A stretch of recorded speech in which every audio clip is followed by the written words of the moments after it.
I'll start the recording and just chop out that preamp, which is good.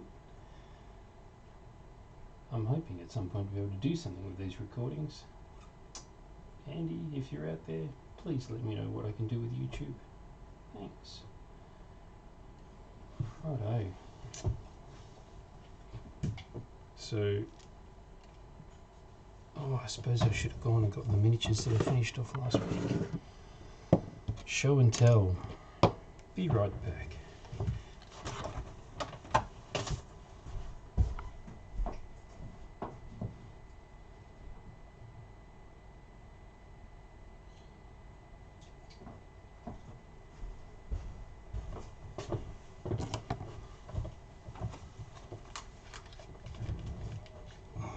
These were the results of last week's efforts. It's a guy being carried. Oh, hey, Papa.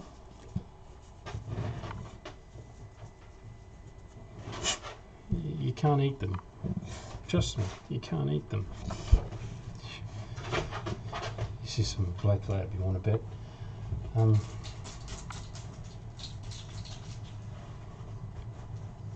So that theoretically is Nalian, although he's probably going to get a new name, or several different names in 4th edition. And we've got an army banner with an appropriate decal on the banner, and a guy with a big drum, because big drums. It's good. Happy with how they came out. Now that I have some Orc leadership, we can have a game with Orcs as leaders instead of Isthak leaders, which was a bit jarring. Does it concern you at all that the banner bearer has a banner with a green Orc head on it? No. Good. Not really. They're allowed to think of themselves in any way they like. They're modern, supportive, up-to-date sort of Orcs. Progressive, yeah. You heard it here first, folks. Progressive Orcs. And this is the the thing that we're going to tackle today, because siege artillery, why not? This is Varric's Catapult.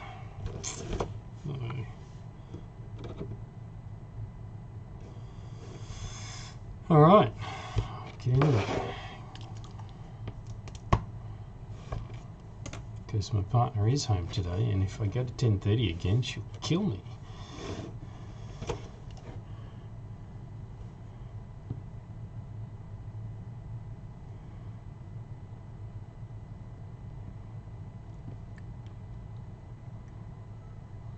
Can you see that?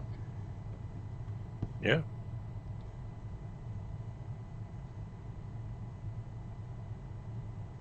Instant wood grain.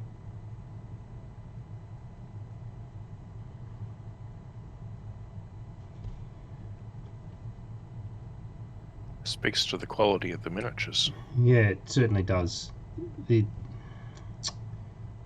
These are amazing considering they're 15mm. And there are companies out there that are promoting stuff in 28 that isn't this good. That's certainly true. This is why I think the world needs to know about these miniatures, because I think they've forgotten they exist. There's a bunch of stuff like that.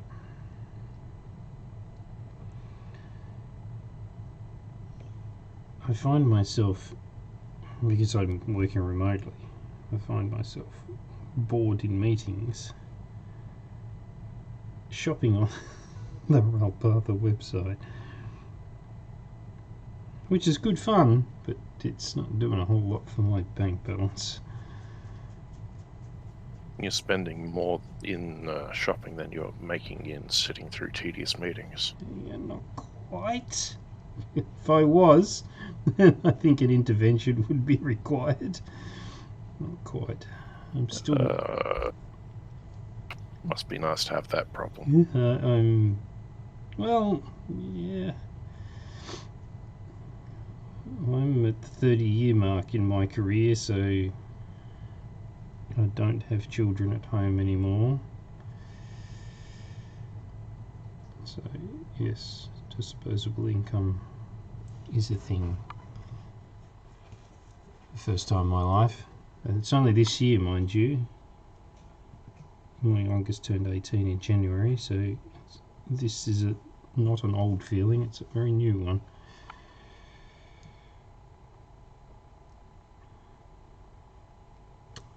I've just finished paying off a car, so I don't have to pay for that anymore.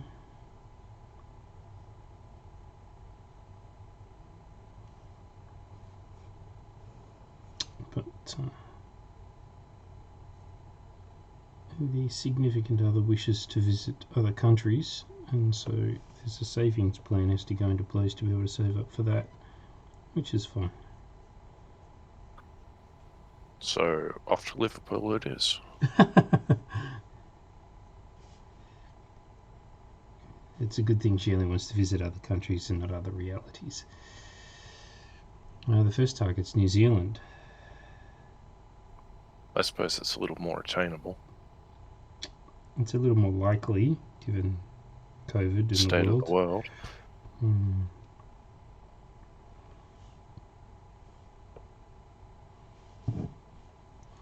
But I think what will happen is we'll end up with a holiday fund with funds in it, and then just wait for the right time.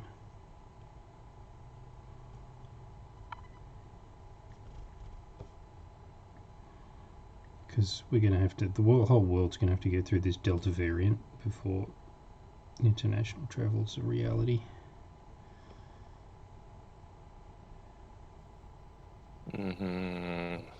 We'll see. Well, you aren't going south in a hurry at the moment, that's for sure. Yeah, but I wouldn't go south in a hurry anyway.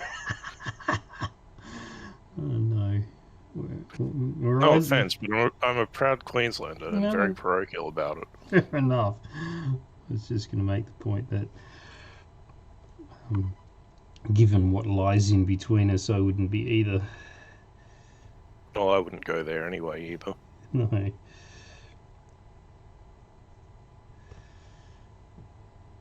I've been to Sydney a couple of times. I've not enjoyed the experience, which is sad because I'm sure there are plenty of people who do visit it who do enjoy the experience.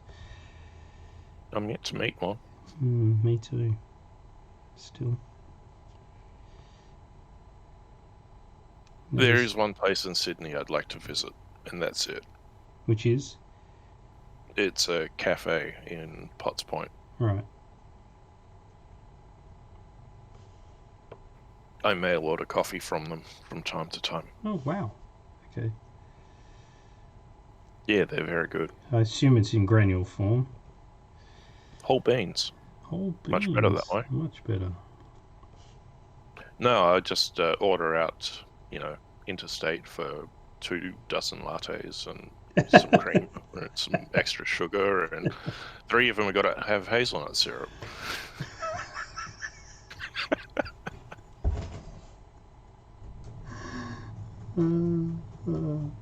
One's decaf soy.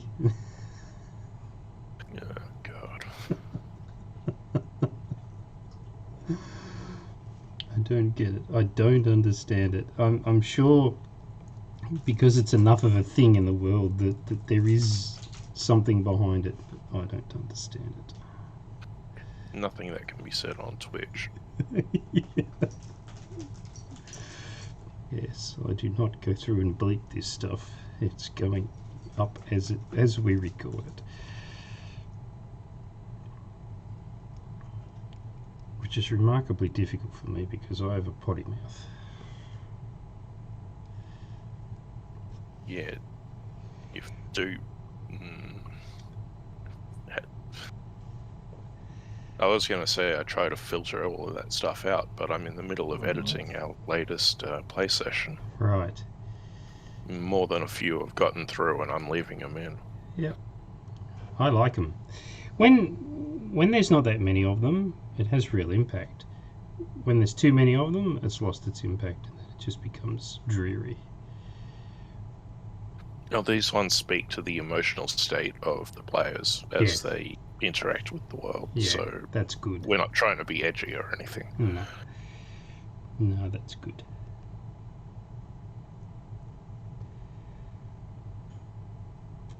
Well, I've run into my Saturday morning problem again. That you're stuck here with me? Nope. I have to blow my nose.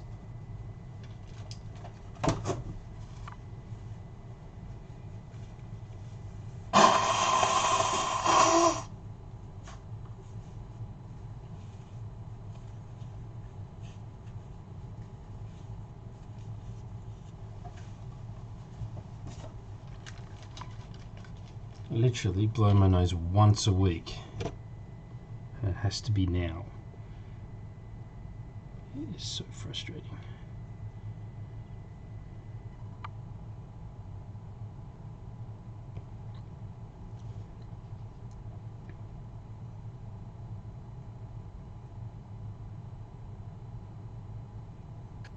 So, since I can't see the label, what product is that you're using? It's a Citadel one, obviously. Mm-hmm. This is... But is it ink or... Nope, it's a contrast paint. Agros Dunes. And this is why we use contrast paints. Because they're a semi-wash. They're a pigment-heavy wash, basically. And they've got a flow aid in them. And you can see it work. Like, you can see it pull into the recesses. And so that's why you get the contrast. And on a wood style texture, it's just fantastic stuff. I was going to say, it's extremely fluid compared to my recent experiences. Yeah, well, it's I more was just wondering why that was. Yeah, just this is the way they formulated. This was the funny joke, was because they've been telling us for 20 years, too thin coats. And then they produce the contrast paint range, and they come out and they say, no, just one thick coat with this stuff, thanks.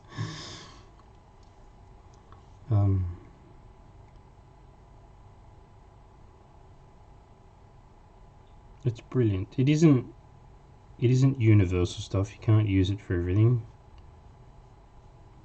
Right. Although some people try.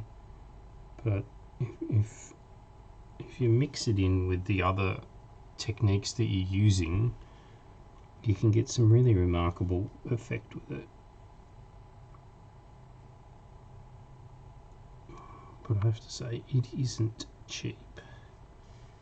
It's $12 a pot, which is twice as expensive as anything else. It's an 18mm pot, but these are 18mm droppers, so it is literally twice as expensive as that, and it contains, I reckon, probably 1/10 of the pigment, and you go through them ridiculously quickly.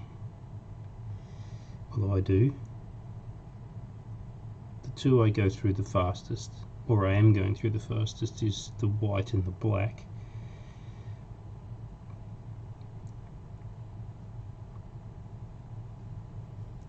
Makes a degree of sense to me. Yeah.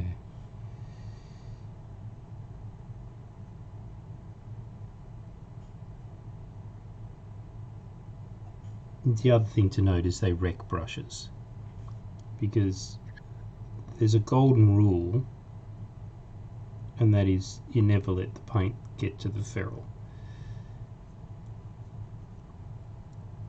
Because if the paint wicks up inside the ferrule, you end up with dried paint in here and it splays the bristles. It's because you end up with this hard packed, like that. It's hard packed. Right. And Afternoon, James. Glad you could join us again. Oh, hello.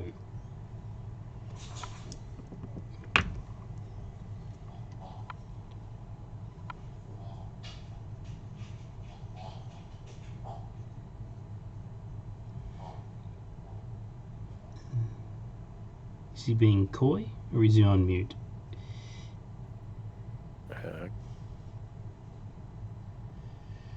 Coy, I guess.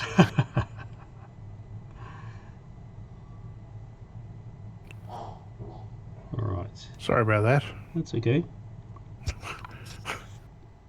Let's just call that microphone troubles. I think it was all that zucchini. That's what the problem was.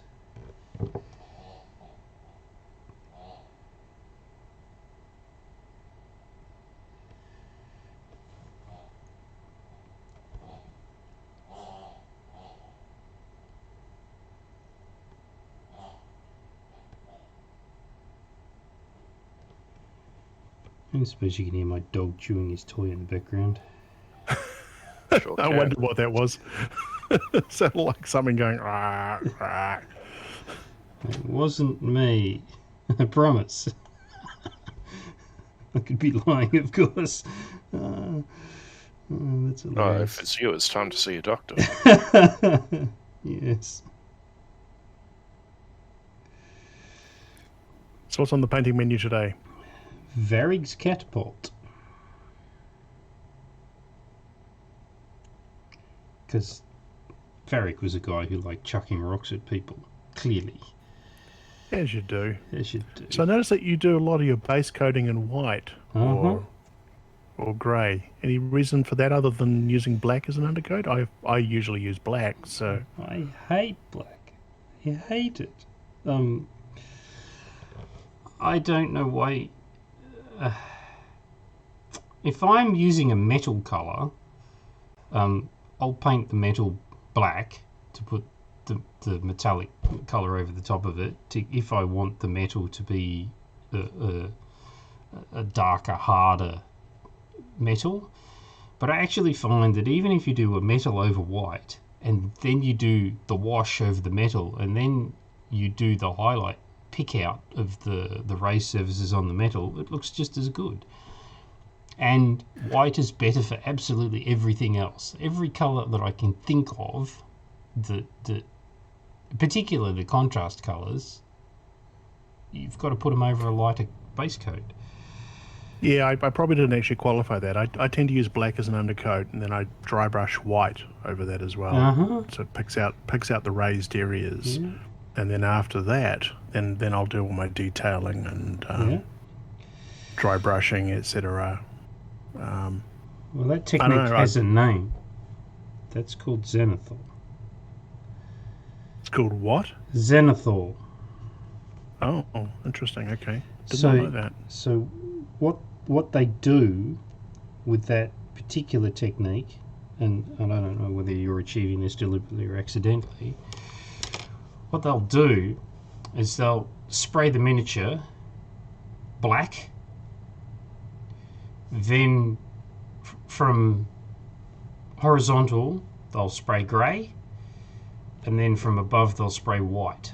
And what you then get is you get the transition from everything that's in shadow is black through grey to everything that's highlighted as white, and then you put the colour over the top of that. So you've immediately got your contrast between where the light hits and where the shadow sits, and you're just putting one coat of colour, and not a heavy coat of colour either, over the top of it. So you immediately get a miniature. Juki, can you leave Farty Pig alone, please? Apparently not. He's brought his entire toy box into this room. Anyhow, so what you end up with is you end up with a miniature that is automatically shaded, and it's 4 passes basically. Well, I think it's probably completely accidental because I've never heard of that before. But I mean, normally I'll spray paint or just even paint if I feel that way inclined black, and then I will dry brush white down from the top down to get that, as you said, the layered area. Yep. The idea being that where the light is obviously going to hit the miniature more, you'll get more vibrant colours. Yep. But you learn things. Well, Yeah, there you go. that's a deliberate technique called zenithal highlighting, and it became very popular 4 or 5 years ago, and it is now in the painting pantheon.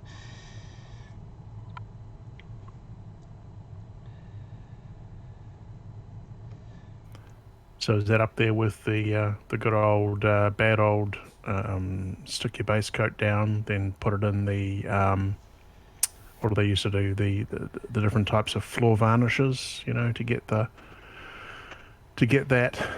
kind of insta washed look. Yeah, well that's the army painter technique.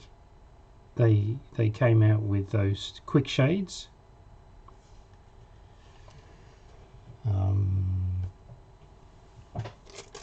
This stuff in the can, so that's effectively floor varnish, but they made a miniature painting range out of that. I've got all 3 of those cans there. Sorry, I have to blow my nose again. This is twice. Yeah, I remember, because I'm obviously showing my age on this Twitch TV channel. You know, that was pretty much the way to do things, particularly 25mm, 28mm miniatures. Just to get an army relatively quickly put together to get actually on the table. Interesting. So they've just commercialised it. If it's a good idea, I don't see why you wouldn't. Particularly if no one else has done it. So I don't dip into those quick shade things. It's just a disaster. You end up with a nasty, sticky, gooey, ugly mess. But they did distill them into an acrylic, because that's a mineral-based varnish, which means you've got to clean it up with terps. Right. But this stuff is acrylic, so you just wash it up with water. So I use a 50% mix of that and brush it on. So I'm not dipping and then flicking, which is what the original technique was, but it's a brush on contrast. So yeah, because it's thinner, it'll settle in the necessary areas where you want it to settle with a darker colour, and the lighter will obviously just not really do anything. It isn't free. You've still got to go back up and re-highlight and touch up, and you've got to do things like metal edges and things like that. So this is what I was saying to Matt last week. It's a mid-step, not a final step. I used to use it as a final step and then just top coat the miniature and walk away. But I'm getting a little bit more finicky these days, and so I use it as a mid-step. But use every cheat you can. I'm painting armies. I'm not painting Demonworld. I'm not painting Golden Demon stuff. So I'm not going for perfect transitions. I'm not going for painting one miniature in 6 months. I need to get hundreds of miniatures painted, and so I'm using whatever cheats I possibly can to get them done, but still look reasonable at arm's length.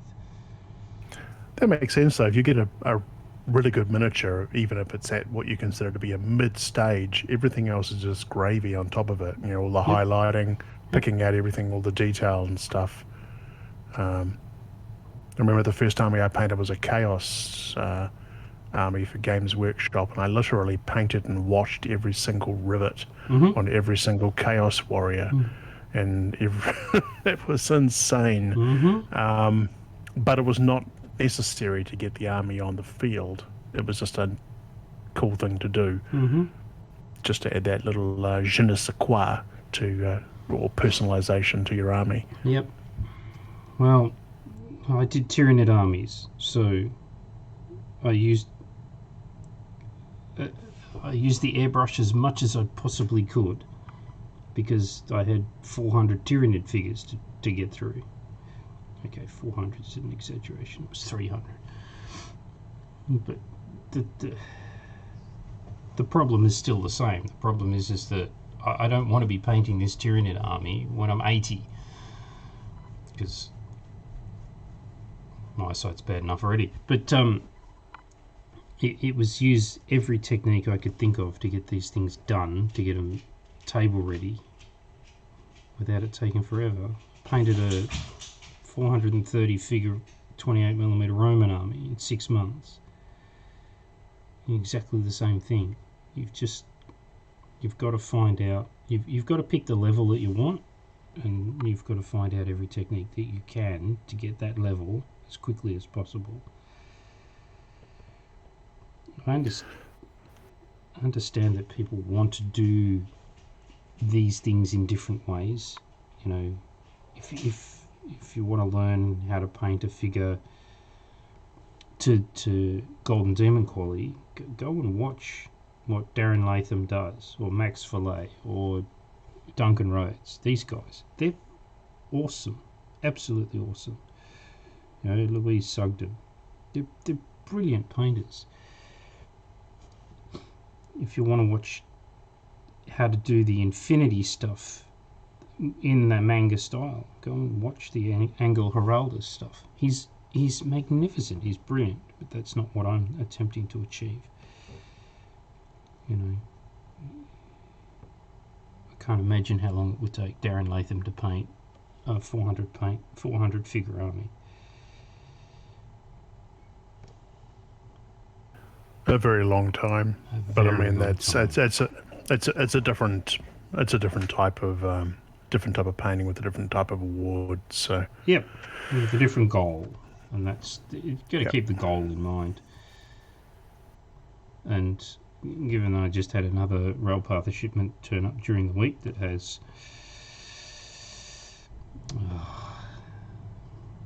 So where do you see Demonworld in 2022 or late 2021? Let's say 2022 from a convention circuit, because COVID and all the rest of it. So face-to-face battles, the good old Games Workshop tournaments. I've not attended any of those for any period of time, but a lot of it used to be things like ensuring that your miniatures are painted to a minimum level, or at the very least rewarding those that, while they may not be necessarily good at the game, at least had taken the time and the energy to, present miniatures that were, quality painted, an obvious investiture of time and energy into doing what you're doing right now. Is that something that you kind of see as an important thing from conventions moving forwards? I haven't really thought about that. My thinking at the moment is constrained to recognizing that the current edition of Demonworld represents a barrier to entry. So what we're looking to do with 4th edition is to clean the rules up, to provide a fast play set, so that there's a Demonworld light, if you like, variation excuse me, of the rules. So there's 2 versions. There's the quick play version, and then there's the full version, which has got all of the cream and all of the flavour and nuance and all that kind of stuff, and overlay with supporting canned armies. With canned armies, this is exactly right. Mm-hmm. So the fast play set will have single SKUs to buy the entire army. So you go onto Fast's web store or Railpath's web store, and a single click, bang, there's your army list. With appropriate sort of painting tutorials and painting guides and all that kind of stuff for the individual factions, and then and examples of painted miniatures, exactly. Which is where you're working towards now. That's so right. Yeah, great. So these will go into catalogues as well. So these are hopefully good enough to be able to be used not only in the books themselves, but on the web portals, so that people can see what they look like painted. If you look at the old Demonworld range, the classic Demonworld range, where they're on hexes and all that kind of stuff, most of those have painted miniature examples. So we want to go for that for the Universal 18 set as well. There's a campaign system underway. I've started thinking about that, constructing that. Obviously we've got a lot of play testing to do for the 4th, but it's all happening. It's just time. I need to find more people because I have too much to do.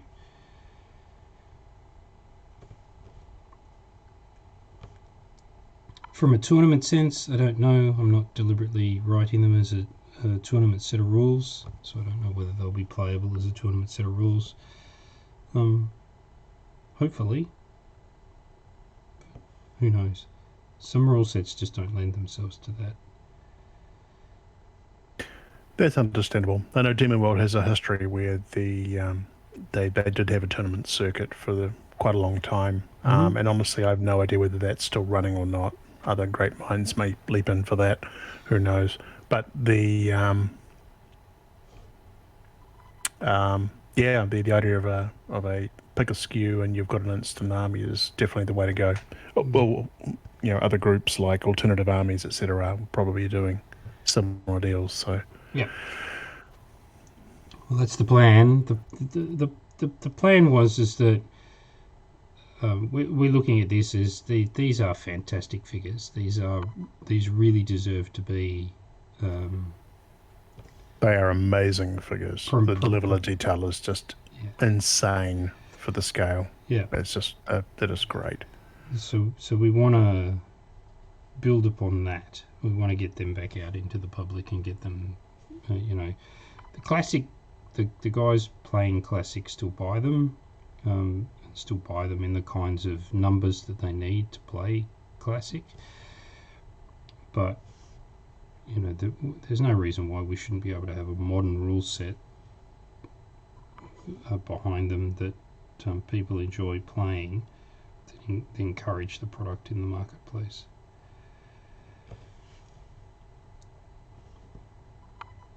Because you wouldn't accuse Demonworld Classic of being a modern rule set.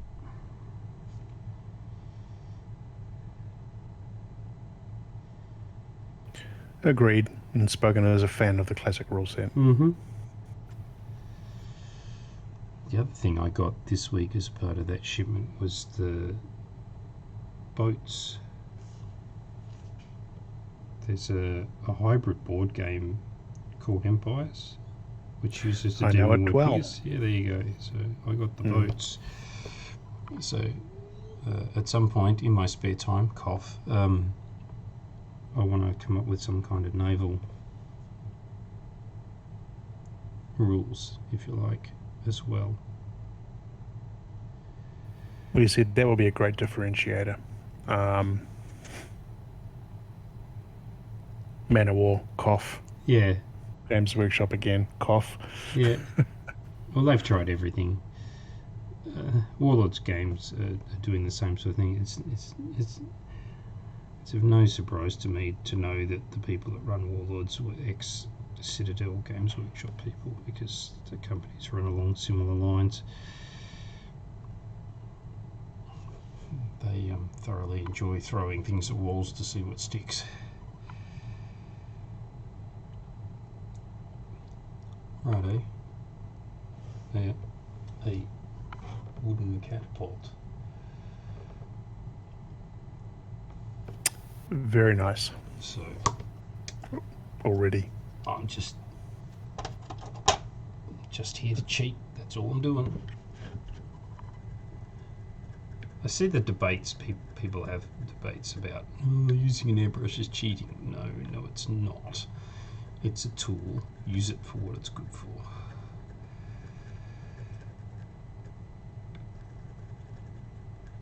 Never used one. Can't comment. They're brilliant things. They are finicky. They can be very annoying, but I undercoat now with this stuff, so I don't have to go out into the cold air and try and get a decent undercoat with a rattle can in mixed conditions, particularly this time of year in Melbourne where you get dry cold days, middling sort of warm humid days, and then really wet days, and that's just 2 days of the week. So you're suggesting spray using an airbrush for undercoating Undercoat, or yeah. for priming, or Yeah. interesting. These are primed using the airbrush, using that white, and you get it's a relatively thin layer, and it's a polyurethane, so it's a really resilient, flexible undercoat. And particularly on metal miniatures, because the hard undercoats like the mineral-based stuff that you get in the rattle cans, Citadel, I'm looking at you, while it does key to the metal, it's still brittle, and if you knock it and you slightly bend an arm or you drop a miniature on its ear or something like that, those undercoats will chip. This doesn't tend to. I mean, obviously you can, but it's just a little bit more resilient. Well, I guess the other side of the rattle can is that it's difficult to get an even spray, and then on top of that, if you want to try and get an even spray, you risk pooling, which is a whole different scenario. So, Yep. Again, personally, I've used rattle can. I like rattle can for large chunks of armies. It gets around it, but I'll always go back to using a brush to finish out in areas that maybe didn't quite get any necessary primer. Yeah. But I have another problem with rattle cans, and that is chalking. Like, if you're doing a set of miniatures at the same time, often the ones at the rear will get chalked because they've got dry paint landing on them, which is never had that, but interesting. it's very annoying. Is that something that's actually depends on where you are, geographically, or Possibly, I'm not sure, but it's just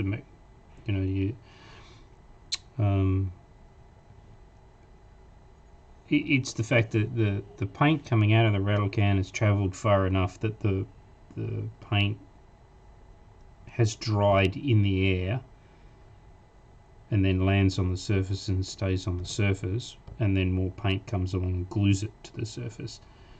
So you end up with that. Sounds like it could be a heat and possibly conditions. Yeah. Yeah. I had it when I was respraying my motorcycle. The gun was too far from the surface of that I was painting, and so it was drying in the air before it was getting it. I ended up with a chalky sort of a surface. I had to rub it all back and try again. So it actually has to land on the surface wet and then dry. So, lessons for the uninitiated. Yeah, it's not that I dislike rattle can. I use it a lot, particularly on bases. These 3D printed bases. Where's my there? That I use a rattle can for those.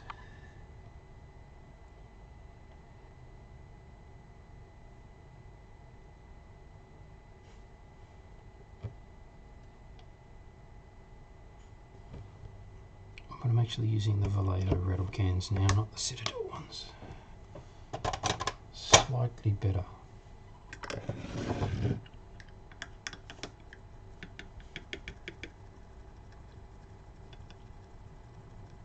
Not a lot to pick. So here's another painting.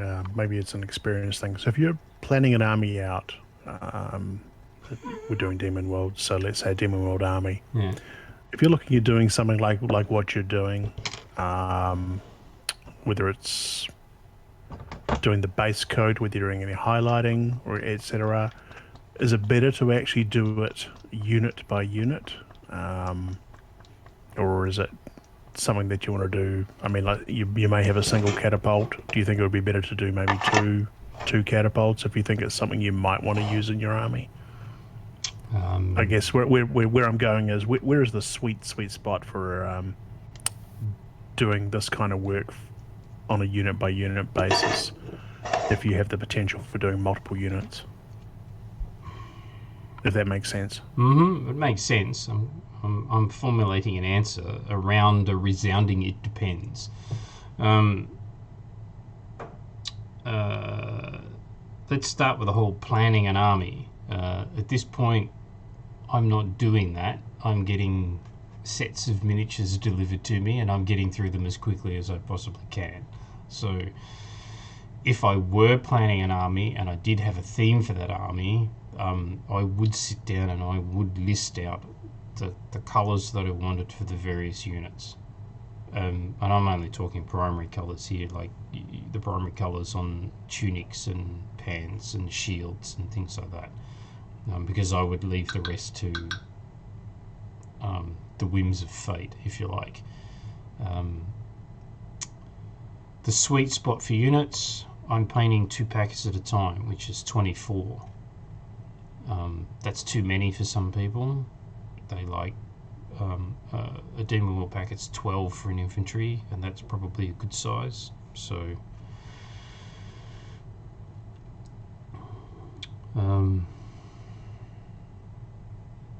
I don't know that I necessarily would want a completely uniform army in a fantasy army. I think that's possibly, I don't want to use the term unrealistic, but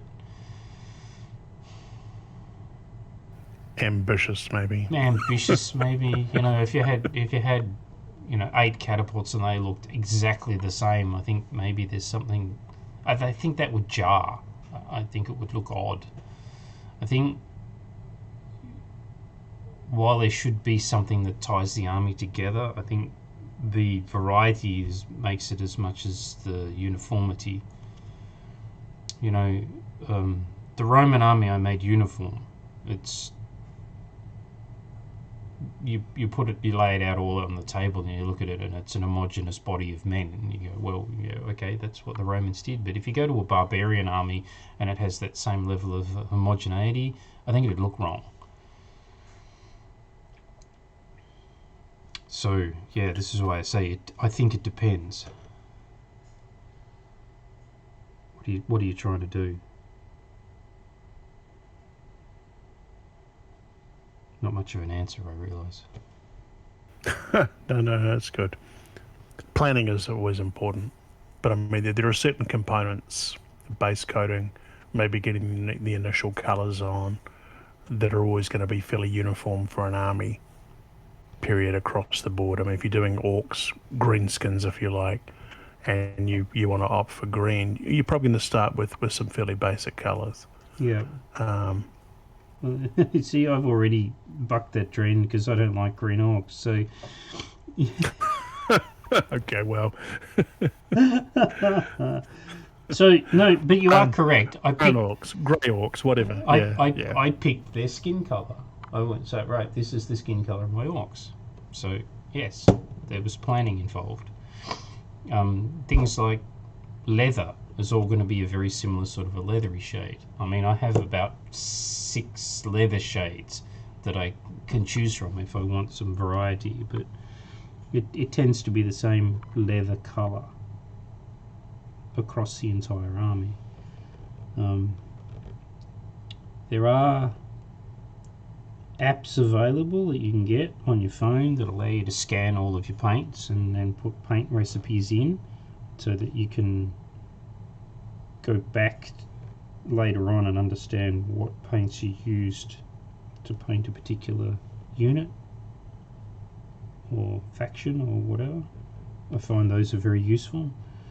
All the Infinity stuff I did with Pan-Oceania, I've got that stored as paint recipes so that I can go back and recreate the same effect, because I find that after 3 or 4 weeks of painting Infinity stuff, I've driven myself insane, so I need to go and do something else. And if I don't write it down, I forget. And then you have two figures standing next to each other that are supposed to be similar and they're not, and that's annoying. So for Demonworld 4E or DW 4E or potential new edition or revised edition of Demonworld, are there any plans to basically work with any existing paint manufacturers to come up with recommended colour schemes? And I know that Path of Europe, for example, have their own paints as well. So That's these guys. And while I don't necessarily recommend this colour specifically, yes, I think that we will be doing that because I am using them. This is a decanted.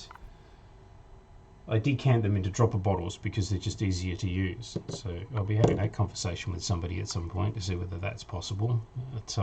It may not be, and they'll continue to produce them in the bottles that they are. But I will be putting together recipes for sure. I have an extensive Path of paint collection as well, so they're actually pretty good. They're excellent. Anyway, no, I'd go so far to say they're excellent. The consistency, the pigment grind, the way they flow, they're good paints. People should be using those paints. They're good ones. They're not as thick out of the dropper as the army painter stuff. They're probably, from what I've seen, they're probably a little bit more consistent than the Vallejo stuff too. But they're excellent paint, and people should be using it, even if it's just to supplement their existing paint collection. I like them. Same. That being said, they're not easy to get.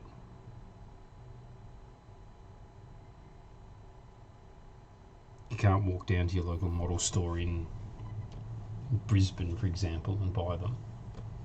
It's a mail order only. Certainly true. What was that, Matty? Certainly true. Yeah.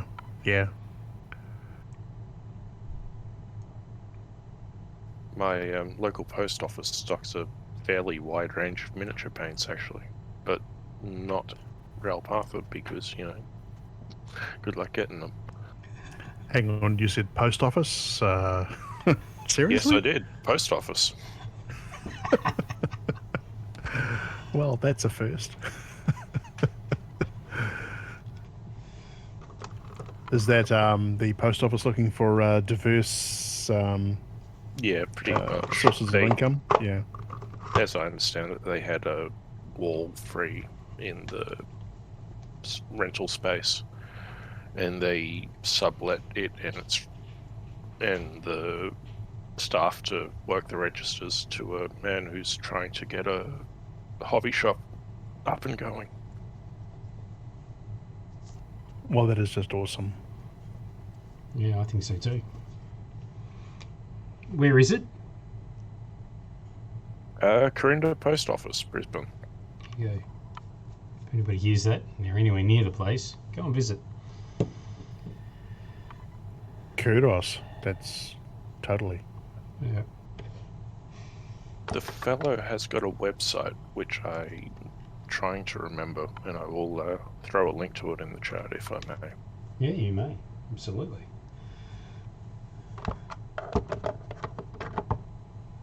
If Clee hadn't moved to Curran, I'd have been sending him there.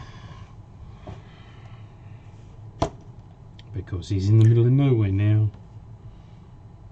No, if you do that, he'd be hanging around the post office all day. You know how that ends up. Thousands of dollars on lotto. Or stamps. Oh, if anyone uses stamps anymore, yeah. Well, they do. But I think that's hilarious. It's like, if I buy a Scratchy and win, I'll be able to buy more miniatures.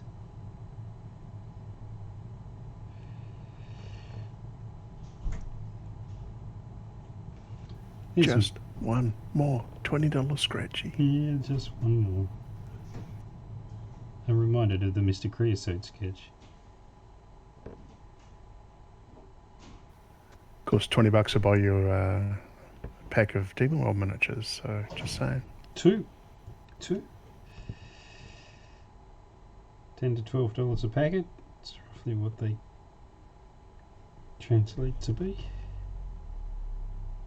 Or 1879 miniatures for that matter. Oh yeah, absolutely. That is also true. Yes, and they are gorgeous miniatures. So I will definitely add for what it's worth.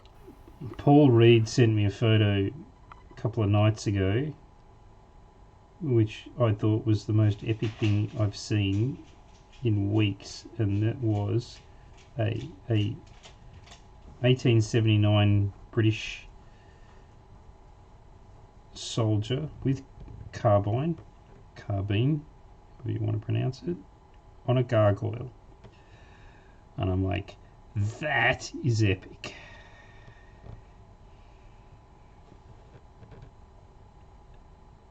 Yeah, it ain't just all infantry.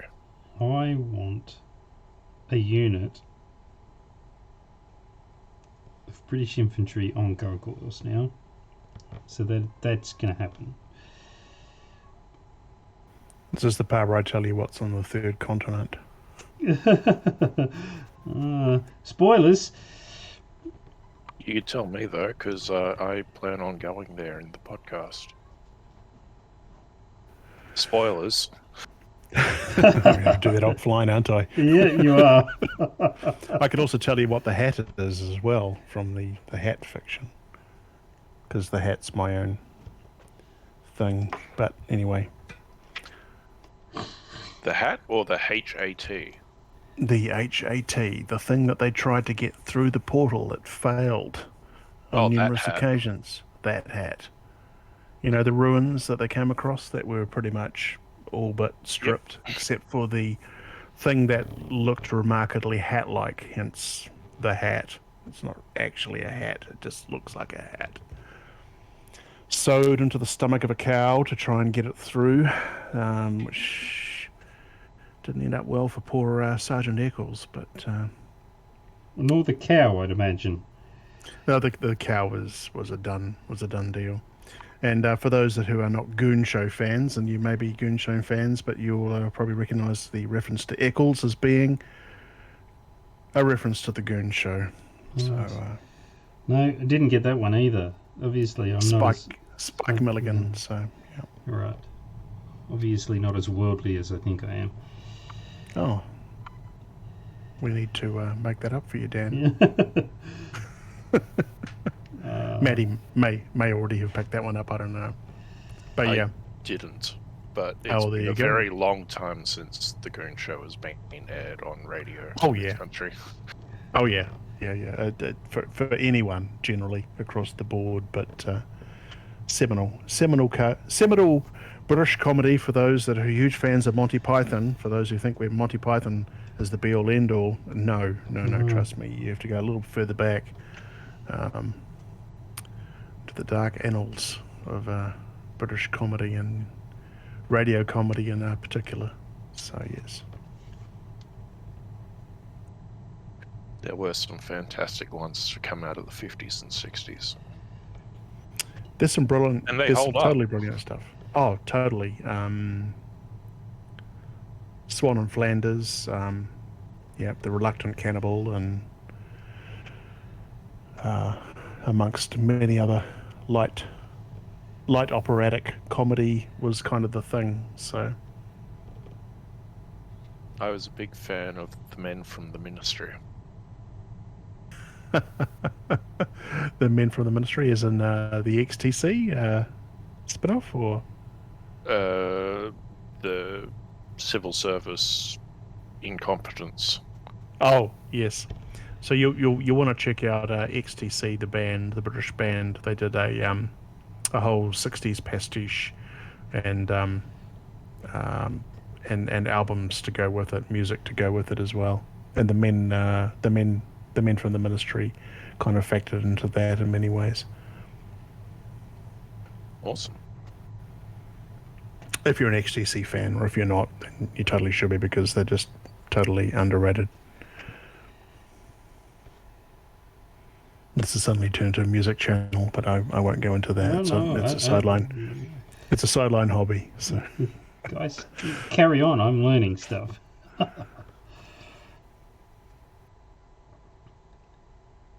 most people know XTC for making plans for Nigel, I think, from the 80s. So.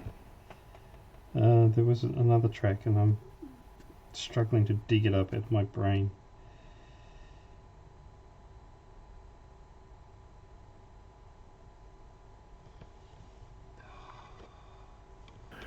So you're going to the third continent, are you, Matty?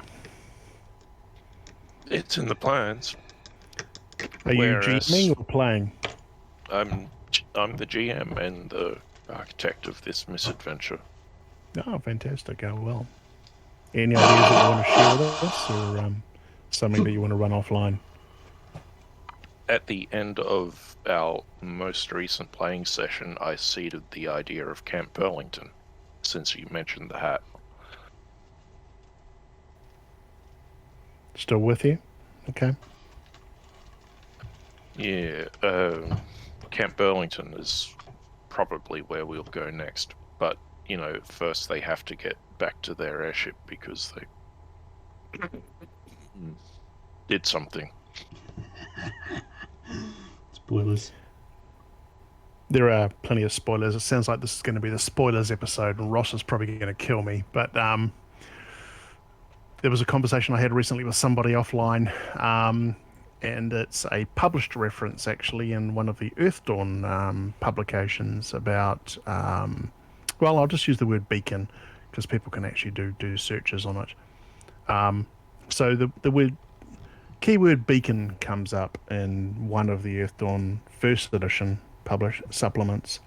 And that particular keyword is one that is also actively used, or was actively used, in 1879 as well, in reference to at least one artifact in 1879, which shall remain nameless, but probably was just talked about. So let's just see where that goes, for those that may be interested in listening to this particular Twitch channel. Well, Ross was threatening to listen to today, so I said that we were going to be controversial, just so that he would get something out of it. Was that because I was too over effusive in the last episode? No, I just like winding him up. So I've said a couple of things that means he's dropped in to have a conversation. So, can I say this? Maybe. He is online. Yep, I know he's online. I don't know whether he's listening or not. He might be. No, he just needs to jump into the voice channel. It Welcome to the Voice of Oregon. There you go. He's a busy man. But yeah, I'm honestly curious to see what you do with that, Maddie, moving forwards to the third continent. And the third continent I'm talking about, if you look at the overall map of the world, is the one at the bottom, which is the one I'm assuming you're talking about. I haven't really picked a location for it, because the only map that I have is the one of the Grosvenor Peninsula. Oh, okay. So you don't have the entire world map. Ah, okay. Well, I don't think that's been published. Sorry, I'm quietly to those that may not be here. There is actually a map of the world, which does actually denote that there are multiple continents per se. The peninsula that you're talking about kind of connects a couple of the continents, so it's more of an isthmus, I guess. But there is a third continent actually at the bottom of the world. Well, I'm glad you told me that it's at the bottom, because I was going to put it to the north. And again, I'm working off memory, but my memory is reasonably good. Yeah, it's definitely towards the. If you look at the map as a rectangular thing,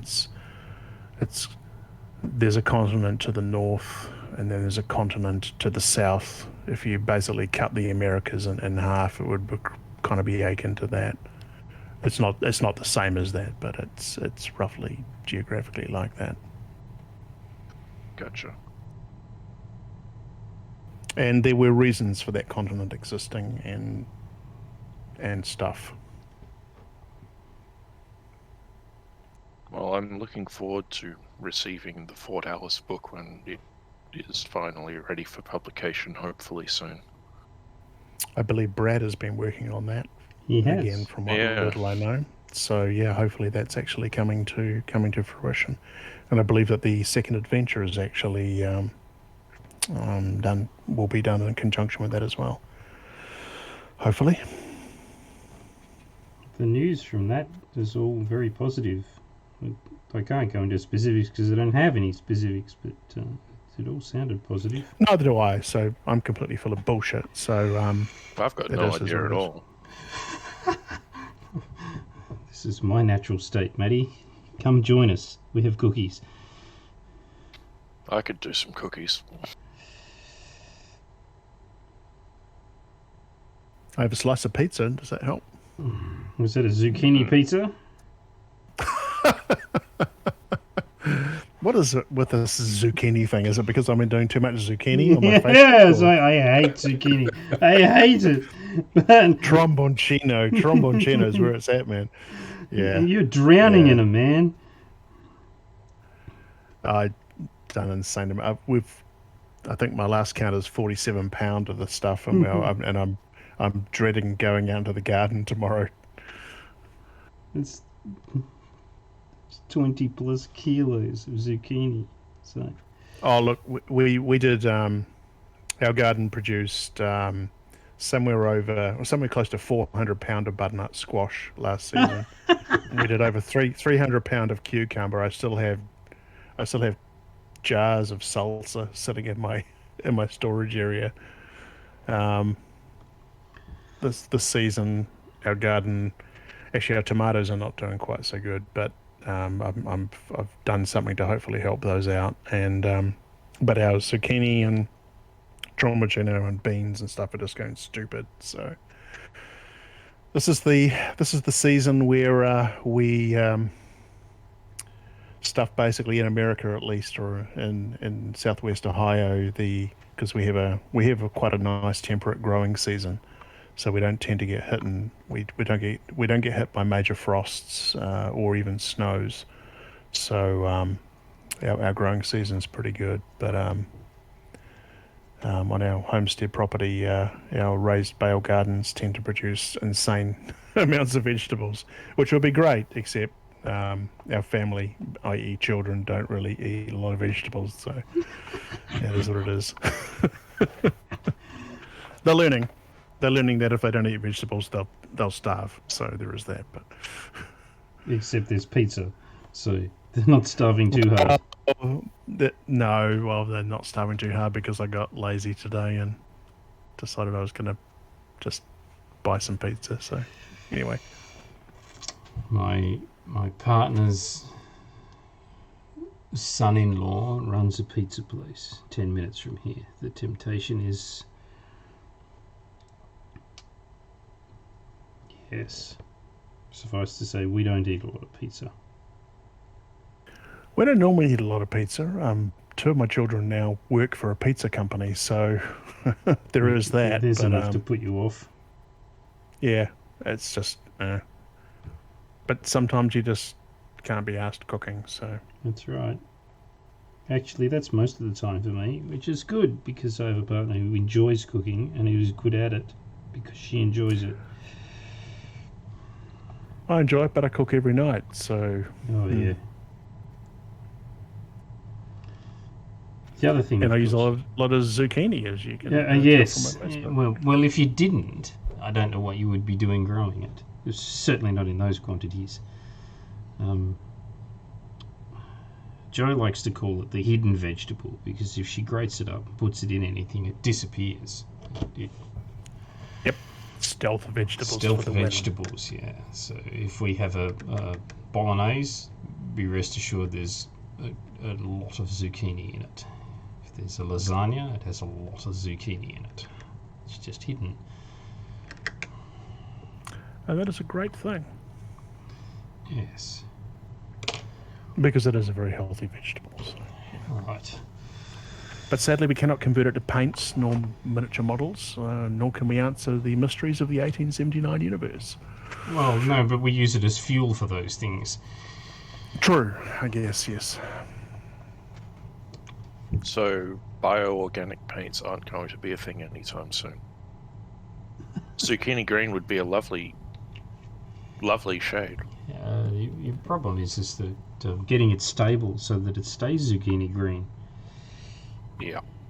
Tromboncino yellow, maybe, I don't know. That's actually more of a flesh colour, to be honest. Butternut squashes So is more of an orange. So orcs really should be zucchini skins.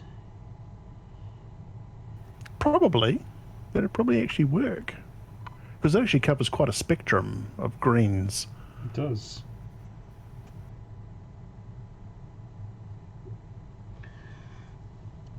Tromboncino is the new zucchini. It's resistant to parasites.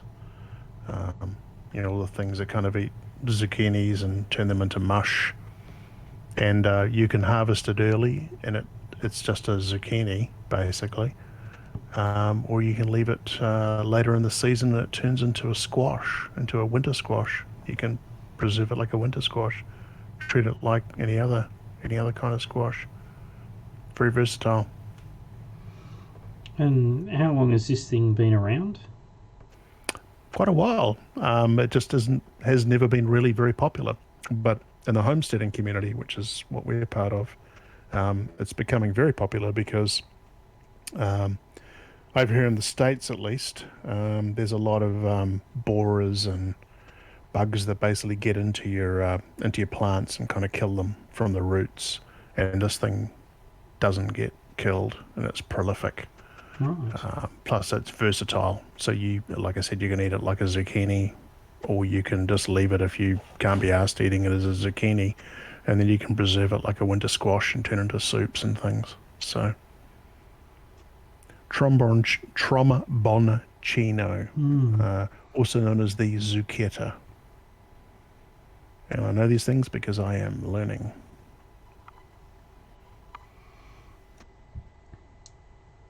Stuff to file away.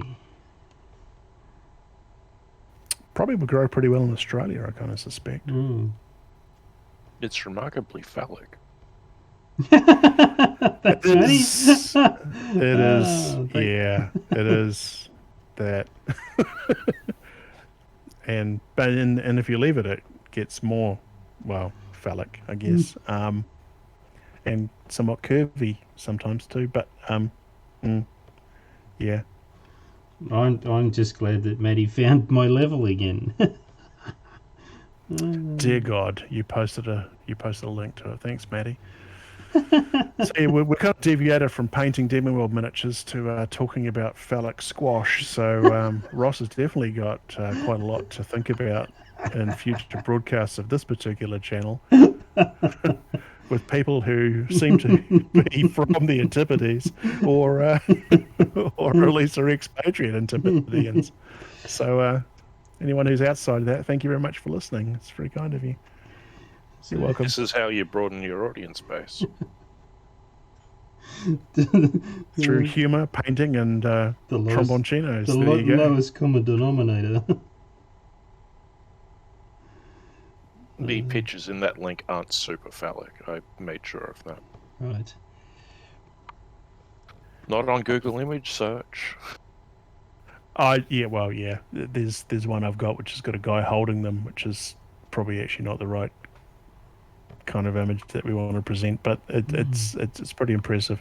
I'll keep you posted. I'll throw a few photos up of our phallic tromboncino crop later in the year, and Dan's on my Facebook, so no doubt he'll be getting a massive giggling fit as a result of it later.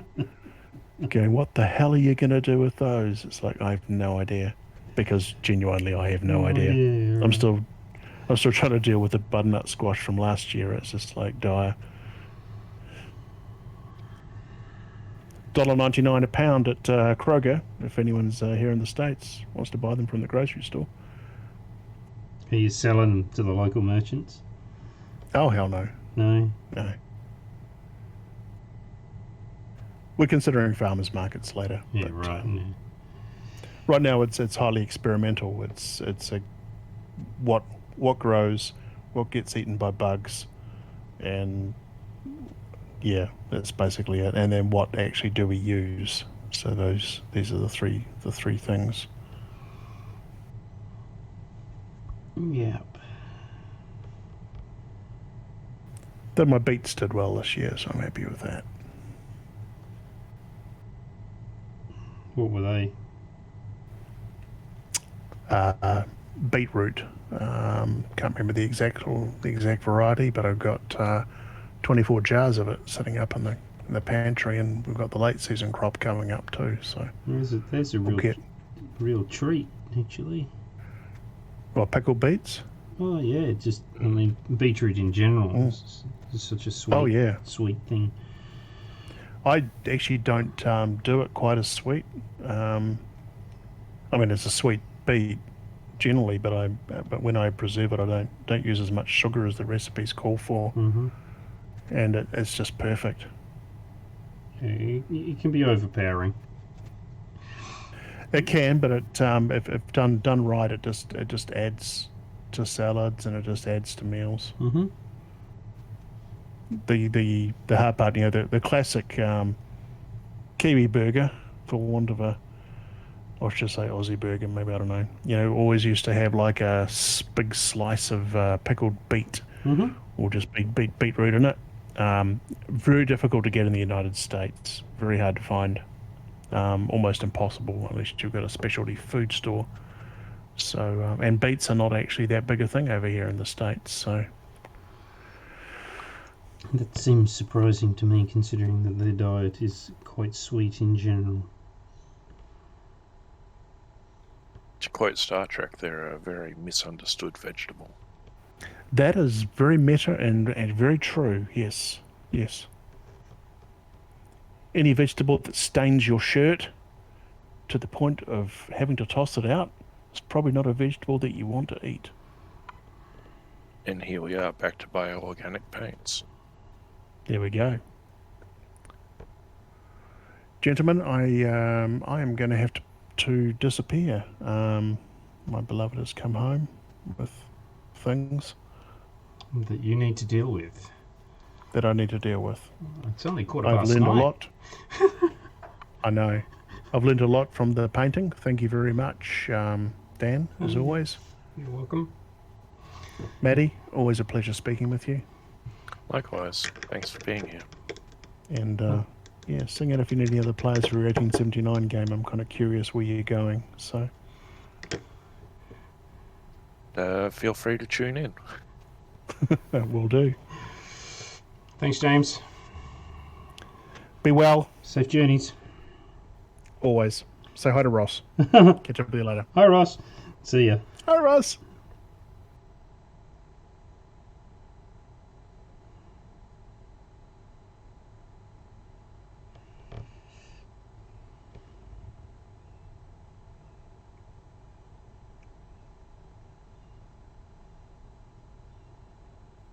It is a remarkably good looking miniature, that Catapult.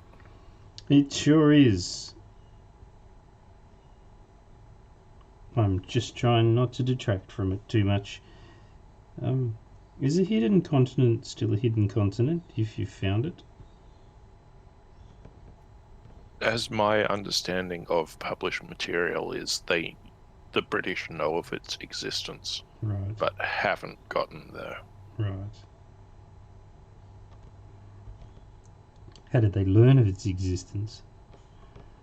Apparently it is inhabited by saurids and things that are far, far worse than what is in their local area. Right. And local saurid tribes in the Grove Peninsula have informed people of it in hidden, vague references. Right. I'm going to have to go and buy all these first edition Earth Dawn books now because of that reference. Right.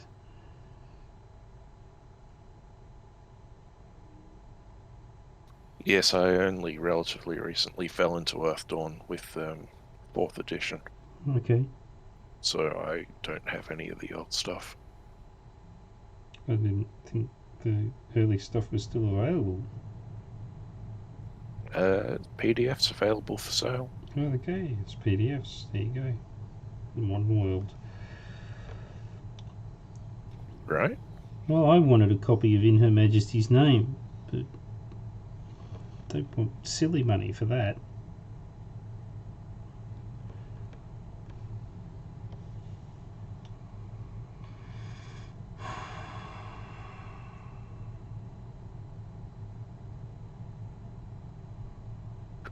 Oh yeah.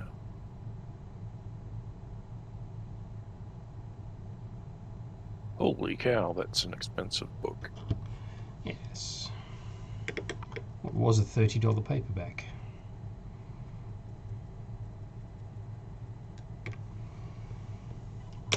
So what a stony colour.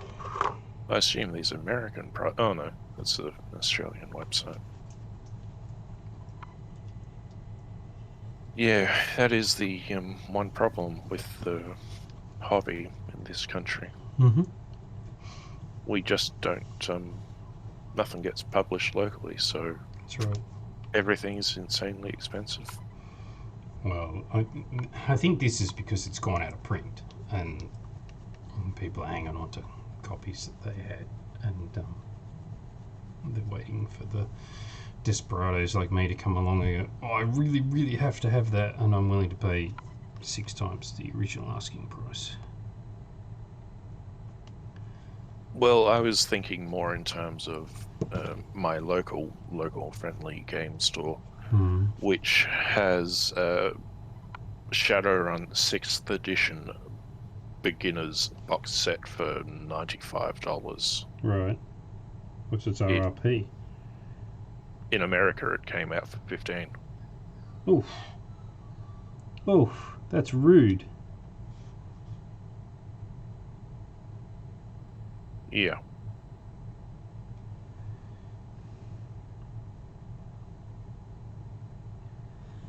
Sorry. And the problem is, you know, not to bash Catalyst, but it's not a very good product. That particular set is missing a whole bunch of content that should have actually been in there, but they lost it in manufacturing. Oh, right, okay. Yeah, I'm not best pleased. I understand that those guys have no control over COVID and no control over where the world is at the moment or anything like that, but... Well, this came out in 2019, early 2019, so... Yeah. I'm just... the Battletech Kickstarter, Still hasn't come. I got the first wave. About the second thing they did after the first wave had shipped and they'd finished patting themselves on the back about that was announced that the second wave was 3 months late. Then it was 5 months late. We're at about 18 months now, aren't we? Yeah, well, I paid the money for that Kickstarter in August of 2019. So this will be 2 years to fulfill something that they projected to be 9 months. Yeah, it's experiences like that make me not a fan of Kickstarter for physical items. Yeah. I'll happily back a game book that I'm planning on purchasing in a PDF only. Yeah. But I won't do physical items anymore. It's such a sad thing, particularly for our experience as a content creator, where... Yeah, I totally understand that, and that's why I mention it, because of recent experience. Yeah, and you get damned because you're not showing the final product, and you're like, well, hang on, is this a place where you are going to the market to say, hey, we're going to produce something like this, are you interested? Now, because the big guys have been involved and the big marketing money's been involved and everything, now you've got to go there and say, hey, we are producing a product that is exactly like this. So it's not Kickstarter anymore, it's Kick Finisher. That certainly seems to be the trend. Yeah. And that makes it real tough for the little guys. And let's face it, we are the little guys.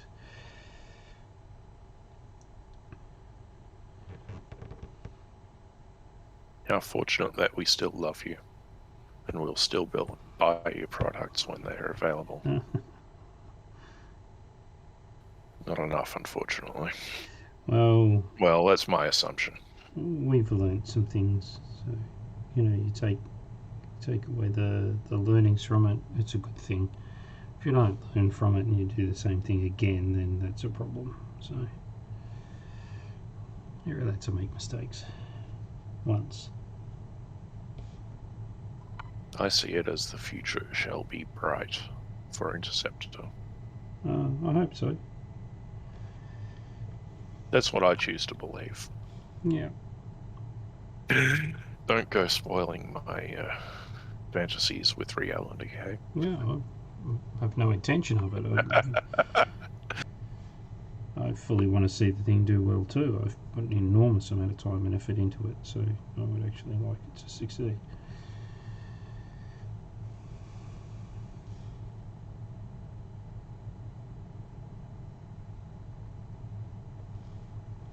Yeah. I'd be surprised if I haven't put 500 or 600 hours into it. I wouldn't be surprised to hear that at all.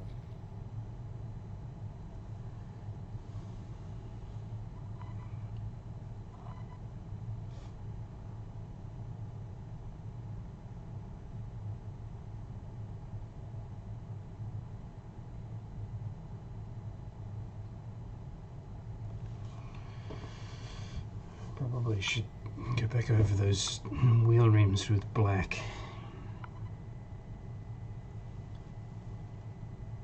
Because the faces of the wheels will be knocked up and dirty and beaten about and everything like that, but the edges of the rims would probably still be black. I'm looking at the insides. In here, you got the braces on the insides as well as on the outside, so I'm looking at those going, yeah, I'm not entirely sure how I'm going to paint those.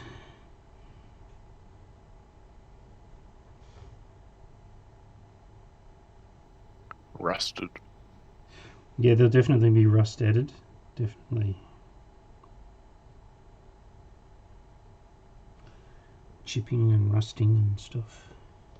These are a complete project in and of themselves, these siege artillery pieces, because there's just so much to them.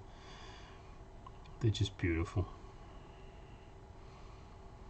I'm still arguing with myself about whether I'm going to do bright colourful faces or whether I'm going to do them as skin tone or what. I think sort of bright colourful is probably the way to go.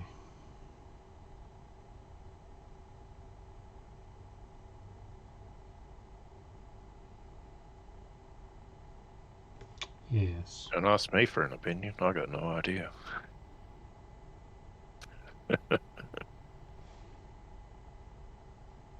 How goes your painting? Got anywhere with it? I'm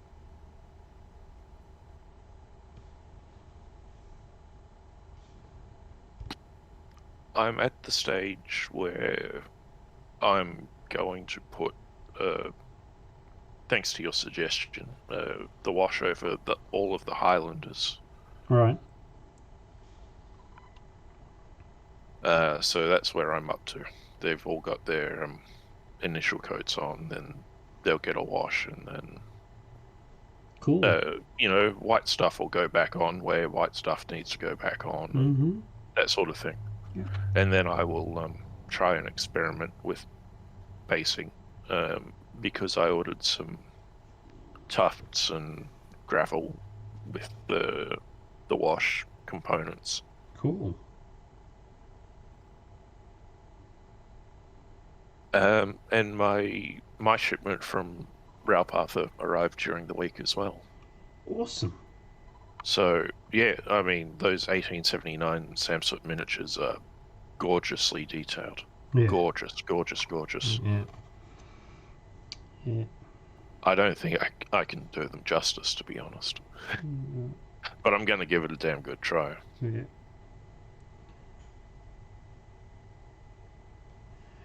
I mean, I thought the Highlanders were, quite pretty miniatures, but these ones just blow those away. Yeah. They're much cleaner miniatures out of the mold. There's very little cleanup work that needs to be done. And the seam lines I'm only seeing with extreme macro on photos of them. Yeah. So that they're, 6 inches tall on the screen. Yeah. Yeah, the casting quality is excellent.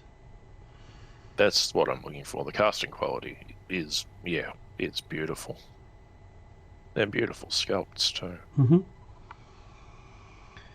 Yes, in the order that I'll send off mid-August, I'm going to add some 1879 stuff to that. Just to add... Go on. Yeah, I was going to say, the female infantry miniatures in the order, you can actually tell that they're female, which is not something you could really do with those Highlanders. They're figures, they're human. But these ones look, not just human, but you can tell gender differences with them, which I think is pretty cool in an 18mm miniature. Yep, I agree.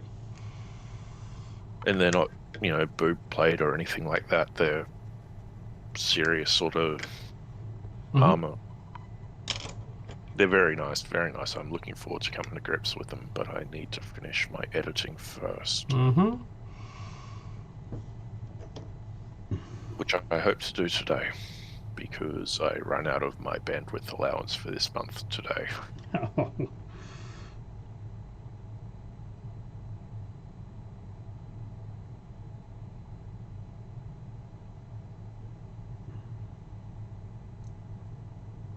Yes, that's another one of those things I solved by just throwing money at the problem.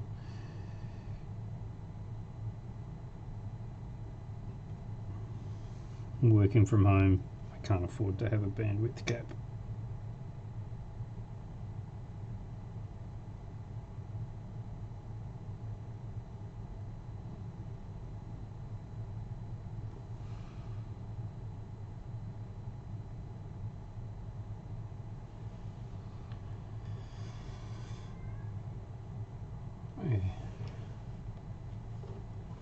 I just told a joke to myself. Oh, because you were on mute. Sorry. Yeah. Was it funny? For a given variable of funny. Yes. Made me laugh. Well, you made me laugh and you didn't even tell me the joke. That's probably even funnier still.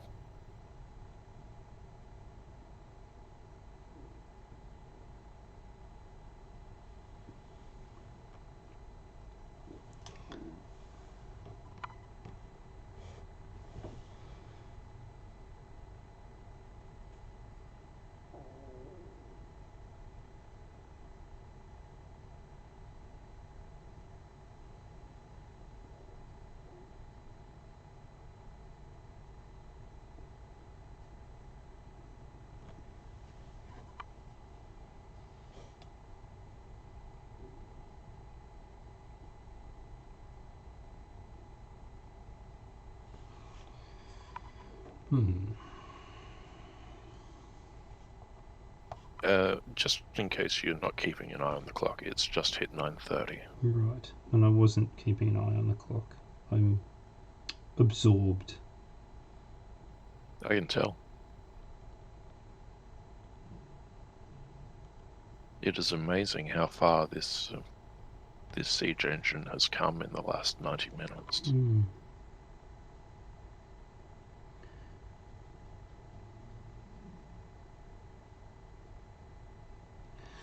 We're not about doing these things the hard way. This is about getting it on the table. So we use every trick we can.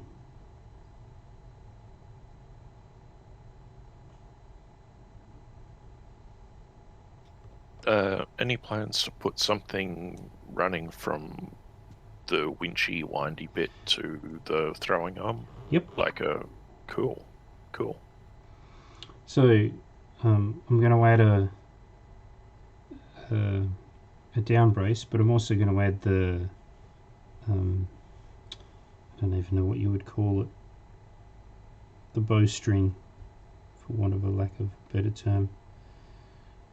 See,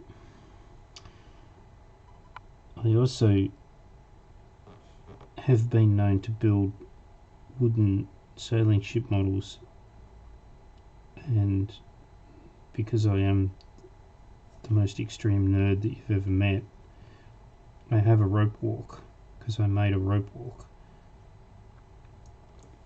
So I have rope twisted of a suitable thickness that will go onto this miniature and hopefully make it look that just a little bit better. But yeah. So, yeah.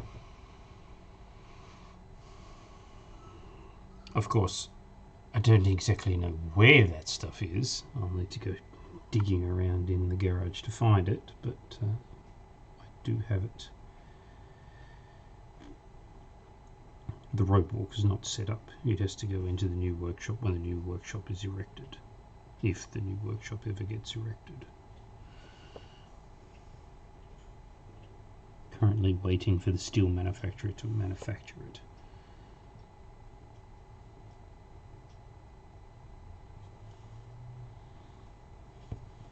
And I have no idea what that lead time is. Back in the good old days, probably 6 months. Today, who knows? Well, the fact that there's a worldwide steel shortage and that the steel that they'll be using for this will be coming from China, you could be right. It took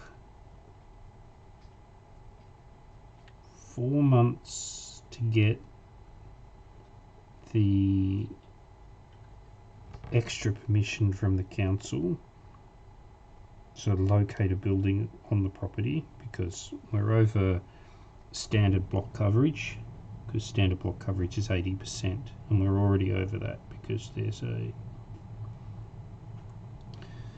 an outbuilding that has a spa in it. It's a pergola basically with a spa in it, and we have an alfresco area. So there's 2 large covered areas out in the backyard, and it's a relatively big house on a relatively small block already. So we had to get permission from the council to go over the 80%. That took 4 months. Then we had to get building plans done for the workshop, and those had to go to council and get approved. That took 7 months. And the shed manufacturer refused to take an order until we had stamped approved plans from the council. So they went to the manufacturer 2 weeks ago. Haven't heard anything.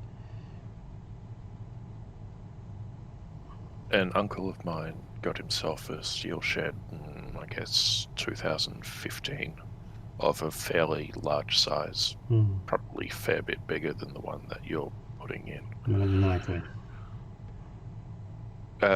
Once he got to the stage of actually placing the order, it was 6 months, and yeah, that was 5-6 years ago. And with all of today's difficulties, I imagine that he probably couldn't get that today. Well, this thing isn't very big. It's 4x7, so I mean it's bigger than your average backyard shed because they're 3x3, but even so, 4x7 is not big.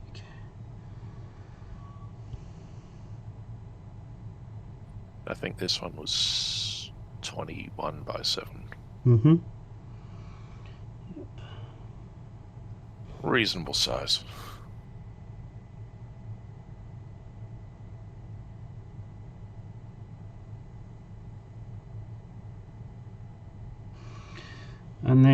bit of a slope, and so there's got to be cut and fill done, and a little bit of engineering work, retaining walls and stuff. So,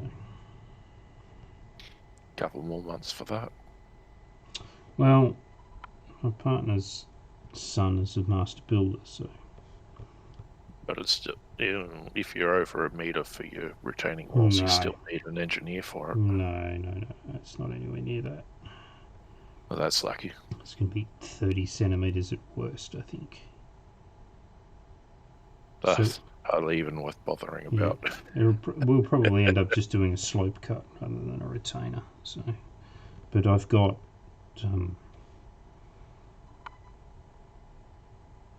treated pine sleepers sitting there in a pile, waiting to finish off the driveway project, and probably use the excess of those to do a bit of earth retention in the back, around the back of the workshop. Too many things to do. But it's frustrating that it's taken nigh on 12 months to get this workshop sorted out. I was talking to the RPE guys during the week about doing laser cut buildings. And I've got some laser cut buildings designs that I did a few years ago.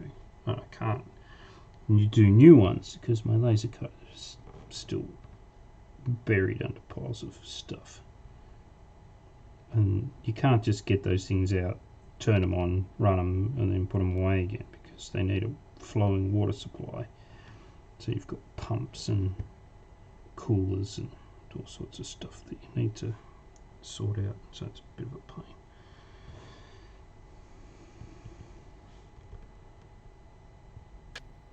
Pretty serious piece of kit. Yeah, you think so, but it was cheap Chinese off eBay, so not that serious. Maybe in the coming years I'll actually buy myself a decent one if I, get any sort of use out of this current one. I'm actually not convinced that I'm going to fire this one up and it's still going to work, to be honest. That's, reasonable assumption to make, given its providence. Yeah. And it's been through a move, right? It's been stuck in the back of removal trucks and bounced around, and at the very least it's probably going to take me a couple of hours to realign the laser and all the mirrors and stuff like that. So it's not going to be a quick exercise getting it out of the box and setting it back up again, that's for sure. What I might do is I might do the winch rope back here and then call it, because we're running out of time. Well, there is no real sort of set end time on this, is there? Used to be. I could go all day. Maybe if you were still single. I could use it to become single again. Oh no.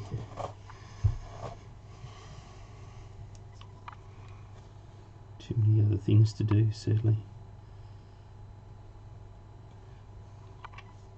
I did enjoy those buildings. Have you seen the photos of those yet? Of the what, sorry? The buildings. Which buildings? Oh, I posted some photos to the Demonworld Facebook group. Oh, I haven't been on Facebook today.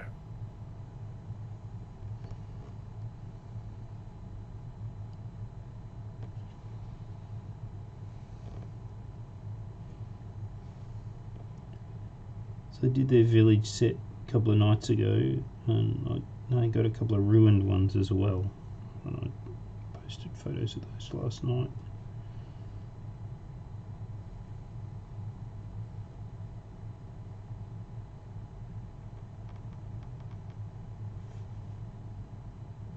Five new notifications on Facebook. Only 2 of them are you. 3 of them are Facebook trying to flog me advertising. Right. Advertise with us, you'll get a $10 credit, and you might get 6 new viewers a day.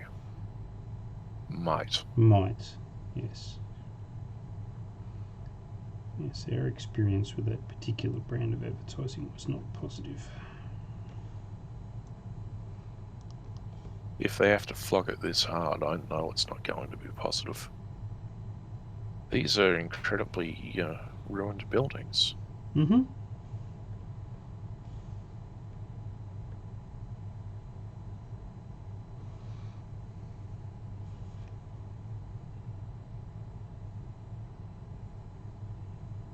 You really captured the decay, though.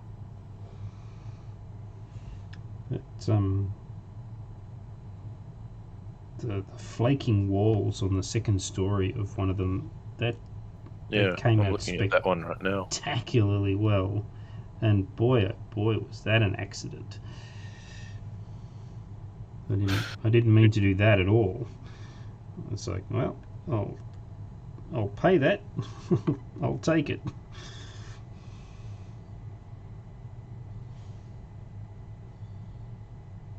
So how did you manage it? Do you know, or was it just... So I wanted to brown wash them because, they're not going to be clean. Ruined buildings aren't clean. Nobody goes and cleans them. That's ridiculous. So I want to grime and grunge them up again, so I'll start with a brown wash. So I went, don't really want to do this by hand. It's going to take me hours. Airbrush. I know that if you throw a wash through the airbrush, again, the paint dries in the air, and so what you end up with is the wash sits on the surface, and it ends up as a patina, not as a wash. So it's like, well, what do you do then? Well, you wet the surface so that the surface is wet. So, okay, so I just ran some straight water through the airbrush, wet the building fairly thoroughly, and then got Agrex Earthshade out and ran it through the airbrush and just covered over where I'd already put the water. And of course it runs into and pulls into the gaps and everything like that, and it dried like that. And the interesting part about that is that it really picks out the texture of the MDF. Yeah, absolutely. And the texture of the MDF is what's ended up giving it that flaky look, and it's just like, in that instance, it's absolutely perfect. So yeah, happy accident. I had a lot less success with that particular technique on vehicles, I have to say. I've made some real messes. It seems to work on the MDF style buildings, so there you go. And I really like those buildings, so I needed some more terrain. I don't have a lot of terrain, so I put a request into RPE to give me some of those. Now they buy them off somebody else, they don't manufacture them, and so it's not something that they necessarily push all that hard, but it's interesting. When I posted them to the 15mm fantasy group, the guy who manufactures them chimed in and said that he thought they looked good, so there you go. Success. Haha. One of the high points of the week.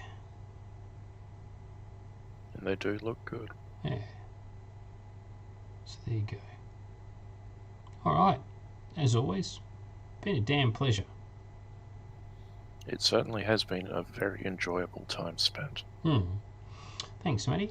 Enjoy the rest of your weekend.